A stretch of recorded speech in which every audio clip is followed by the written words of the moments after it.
నేను bank 9 years నుంచి చేస్తున్నాను. నేను హ్మ్. హన్మకొండ నుంచి మాట్లాడుతున్నాను. ఎప్పుడైతే డెలివరీ అయిందో అప్పంచెలి ఇక వెయిట్ పెరుగుతూనే ఉన్నాను. ఇక తర్వాత తగ్గడం అనేది జరగలేదు. నేను 88 కేజెస్‌కెళ్ళాను. వెయిట్ లాస్ అవ్వాలని అప్రోచ్ అయ్యాను. ఇంకా మా ఆఫీస్‌లో కొలీగ్ కూడా ఫిటైక్‌లో జాయిన్ అయ్యారు. తను చెప్తే ఇక నేను మిమ్మల్ని అప్రోచ్ అయ్యాను. అంటే నాకంత కాన్ఫిడెన్స్ అనేది లేకుండుండే. కాకపోతే మా ఫ్రెండ్ జాయిన్ అయ్యి తను తగ్గేసరికి ఇంకా నేను కూడా తగ్గుతా అనే ఒక కాన్ఫిడెన్స్ అయితే వచ్చి మేడం కూడా చాలా సపోర్ట్ చేసేవాళ్ళు.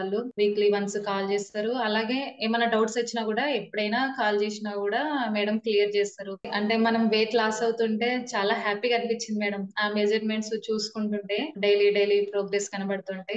కానీ ఫిటైక్ లో జాయిన్ అవ్వడం వల్ల ఏది తినాలి, మన లైఫ్ గురించి పట్టించుకోవడానికి నాకైతే యూస్ఫుల్ గా అనిపించింది మేడం ఫిటైక్ లో జాయిన్ అవ్వడం వల్ల. నాకు నచ్చినది తింటూ నేను వెయిట్ లాస్ అవుతున్నానంటే అదంతా ఫిట్ ఐక్యూ వల్లనే మేడం. ఎవరైనా వెయిట్ లాస్ హెల్తీ వేలో జాయిన్ కావాలంటే ఫిట్ ఐక్యూనే నేను రిఫర్ చేస్తాను.